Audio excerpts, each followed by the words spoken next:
बिस्मिल्लाहिर्रहमानिर्रहीम। अस्सलाम वालेकुम नादरीन, आप यूट्यूब चैनल देख रहे हैं। मैं इमरान खान हूँ। कुछ आम खबरें हैं, लेकिन सबसे पहले पाकिस्तान में कुछ सहाफ़ी ये खबर दे रहे हैं कि तहरीक-ए-अदम-ए-एतमाद के ऊपर वोटिंग नहीं होगी। यानी जो पेश की गई है तहरीक-ए-अदम-ए-एतमाद, उसके ऊपर वोटिंग का मरहला ही नहीं होगा। और ये सहाफ़ी बड़े तगड़े सहाफ़ी हैं और इस किस्म की खबर इनकी जानिब से आना बड़ा मानी खेज़ है।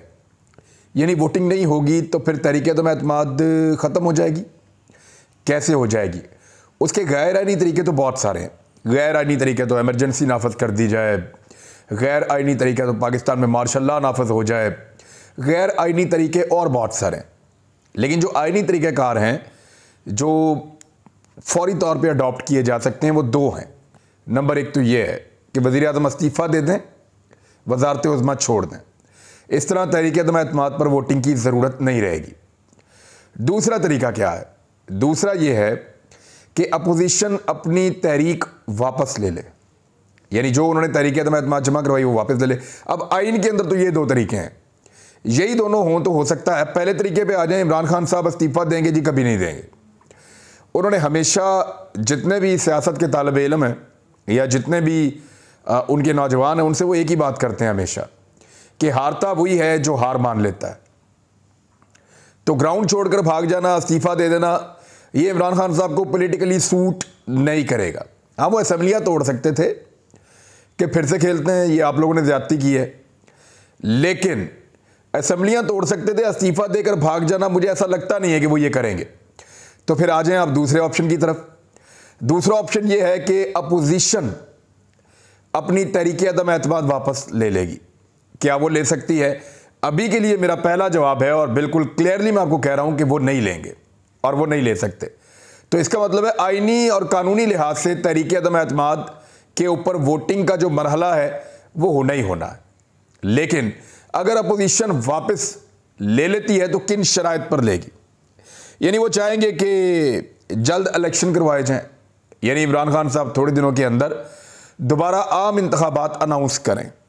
दूसरा वो ये चाहेंगे कि एक और बड़ी इंपॉर्टेंट चीज़ है कि ओवरसीज़ पाकिस्तानियों के जो वोट हैं वो नहीं होने चाहिए। ईवीएम मशीन जो है उन इंतखाबात में नहीं होनी चाहिए। उनकी अपनी शराइत होंगी और वो अपनी शराइत को मनवाने के लिए कोशिश करेंगे।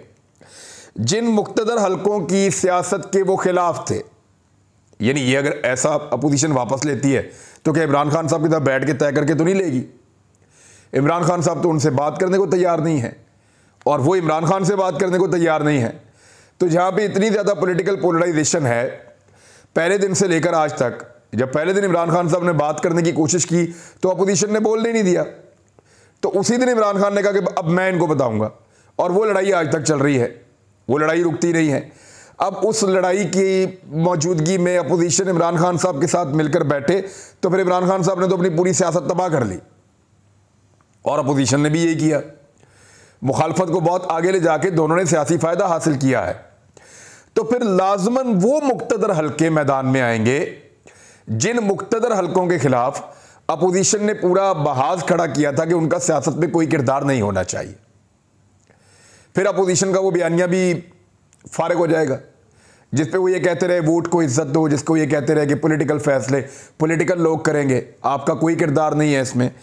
तो फिर इसके अंदर जो है वो अपोजिशन बहुत बुरी तरह एक्सपोज हो जाएगी। ये सवाल उनके खिलाफ बार बार उठाया जाएगा। आप खुद ही कहते रहे और सर तस्लीम खम भी आपने कर लिया है। वैसे भी मैं आपको बता देता हूं कि जितने भी इनकलाबी थे पाकिस्तान में, या जितने लोग एंटी एस्टेब्लिशमेंट थे पाकिस्तान में, या जिनको आप खूनी लिबरल्स कहते हैं, उन्होंने उम्मीदें लगाई थी PMLN से, पीपल्स पार्टी से, मौलाना साहब से, कि ये पाकिस्तान के इदारों के ऊपर हमले करेंगे। हत्ता कि उनकी उम्मीदें ये थी कि ये एस्टेब्लिशमेंट के खिलाफ हो गए हैं और ये अब एस्टेब्लिशमेंट को हिलने भी नहीं देंगे, उनको बांध के रखेंगे और एस्टेब्लिशमेंट के साथ अब किसी किस्म की डील नहीं करेंगे। लेकिन अब हल्की हल्की आवाज़ें आ रही हैं, हल्की हल्की ढोलकी के ऊपर आवाज़ें क्या आ रही हैं, गुनगुना के कह रहे हैं PMLN के लोग कि साड़ी ते गल बन गई है, हमारी बातचीत हो गई है, हमें इशारा मिल गया है। उनके सहाफ़ी भी ये कह रहे हैं, जो PMLN के बहुत करीबी सहाफ़ी हैं जिनके अच्छे ताल्लुकात हैं उनके साथ, वो ये कह रहे हैं कि वाकई में गल बन गई है और PMLN को इशारा मिल गया है, फजल रहमान साहब को भी इशारा मिल गया है। तो सबसे ज़्यादा तरस तो उन इनकलाबियों पे आ रहा है या उन खूनी लिबरल्स पे आ रहा है जिन्होंने इस अपोजिशन से ये उम्मीद लगा रखी थी कि ये पाकिस्तान में rule of law, real democracy और पता नहीं कौन कौन सी चीज़ें इनसे वो उम्मीद कर रहे थे, तो वो सारी चीज़ें आ जाएंगी, तो वो नहीं है। अब लम्स में आर्मी चीफ गए और उसके बारे में अनवार लोधी साहब ने एक ट्वीट किया है। अनवार लोधी साहब का जो ट्वीट है उसकी तस्दीक मैं नहीं कर सकता क्योंकि मैंने वहाँ बच्चों से अभी बात नहीं की। मैं बात करूँगा तो आपको तस्दीक भी कर दूँगा। लेकिन जो खबर चली है मुख्तलिफ मीडिया पे उसमें भी इस जुमले का जिक्र नहीं है। लेकिन अनवार लोधी ने ये खबर दी है तो कहीं से तो दी होगी। उन्होंने लिखा कि बच्चों ने पूछा तलबा ने कि फ़ौज का सियासत में किरदार, तो आर्मी चीफ ने फरमाया कि if you think military is making political decisions, अगर आपको ये लगता है कि फ़ौज सियासी फैसले कर रही है, you don't know who Imran Khan is, तो फिर आप नहीं जानते कि इमरान खान किस बला का नाम है।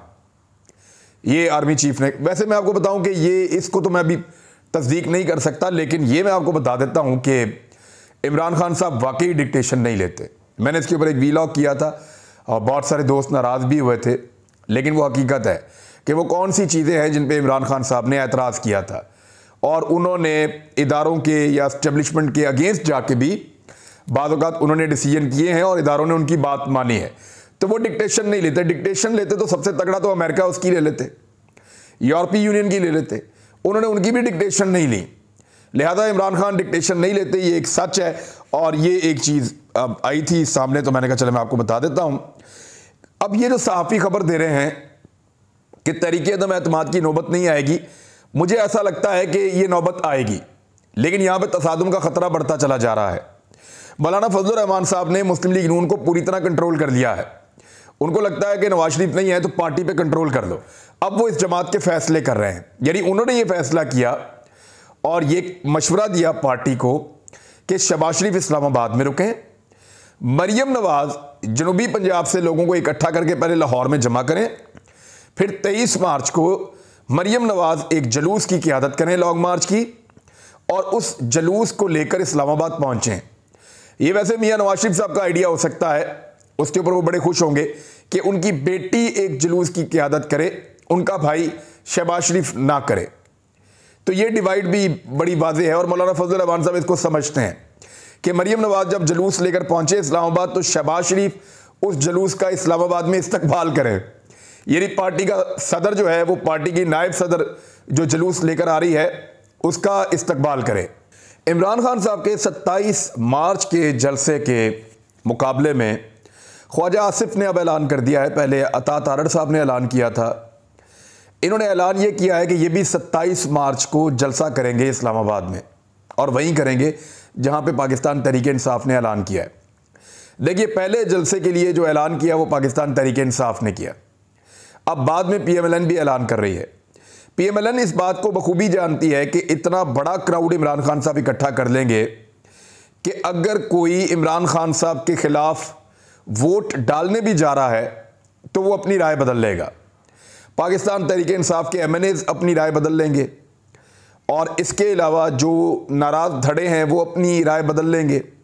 और अगर कुछ ना कुछ करके किसी एक आधे इत्तेहादी को मना भी लिया है तो वो इत्तेहादी भी ना सिर्फ अपनी राय बदल लेगा बल्कि जो PDM की जमातें हैं उनके अंदर से जो मुनहरिफ अराकीन हैं जिनकी तादाद बहुत बड़ी नहीं है लेकिन वो भी सिंगल फिगर में है, कोई 7 कहता है, कोई 9 कहता है, कोई 8 कहता है, उनको भी हौसला मिल जाएगा कि वोट डालने ना जाओ। तो अपोजिशन अपने 162 तो क्या 155 वोटों तक मुश्किल से पहुंचेगी। ये अब ख्वाजा आसिफ साहब को और PMLN को लगता है। लिहाजा वो हर हाल में इमरान खान साहब का ये जलसा कैंसिल करवाना चाहते हैं और जलसा कैंसिल करवाने के लिए उन्होंने अब लॉन्ग मार्च का ऐलान किया है कि पहले वो लॉन्ग मार्च करेंगे, फिर वो इस्लामाबाद पहुंचेंगे, इस्लामाबाद में वो धरना करेंगे, एतवार वाले दिन वो जलसा करेंगे और जलसे के अगले दिन दोबारा धरना देंगे और इमरान खान साहब को पूरी तरह नाकाम करके वहां से निकलेंगे। ये उनकी ख्वाहिश है। दूसरी जानिब चौधरी शुजात हुसैन साहब ने बीच में किरदार अदा करने की कोशिश की। उन्होंने कहा कि अपोजिशन और हुकूमत दोनों अपने अपने जलसे मनसूख कर दें और मामला जो है वो सिर्फ कानूनी और आईनी तरीके से आगे बढ़ाया जाए। लेकिन फवाद चौधरी साहब ने इसका जवाब दिया है। उन्होंने कहा जी कि आप बड़े काबिल एहतराम है, आपकी बात भी ठीक है, लेकिन हम अपोजिशन को वेलकम करेंगे, वो आए, वो आकर जलसा करें, जैसा चाहें हम उनको फैसिलिटेट भी करेंगे, लेकिन हमारा जलसा पहले से अनाउंस है और वो किसी और दिन है। अपोजिशन अगर 24 को पहुंचती है तो 24 को जलसा करे, 25 को जलसा करे, 26 को जलसा करे, लेकिन 27 के लिए मैदान खाली छोड़े ताकि 27 को पाकिस्तान तहरीक इंसाफ जलसा करे। इस तरह एक कंपैरिजन भी हो जाएगा पाकिस्तान के मीडिया को और पाकिस्तान की आवाम को। बड़े आराम से ये देखने में मिल जाएगा कि कौन पब्लिक में ज्यादा मकबूल है और कौन ज्यादा बड़ा जलसा कर रहा है। एक तरफ दर्जन भर जमातें और एक तरफ अकेला इमरान खान। अब आ जाए कुछ सहाफ़ी जो है वो लगातार जिम्मेदारी अदा कर रहे हैं। इस्लामाबाद का एक सहाफ़ी जो है वो छलावा बना हुआ है और मैंने देखा कि इतनी तकलीफ तो उनको भी नहीं है जिन्होंने तहरीक अदम एतमाद जमा करवाई है। यानी शहबाज शरीफ ने, मौलाना फजलुर रहमान ने, मरियम नवाज ने और बाकी अपोजिशन की जमातों ने मिलकर इतनी मेहनत नहीं की जितनी वो बेचारा अकेला कर रहा है। जिसके खिलाफ तहरीक अदम एतमाद आई है उसको भी इतनी फिक्र नहीं है जितनी इस बेचारे अकेले सहाफ़ी को है।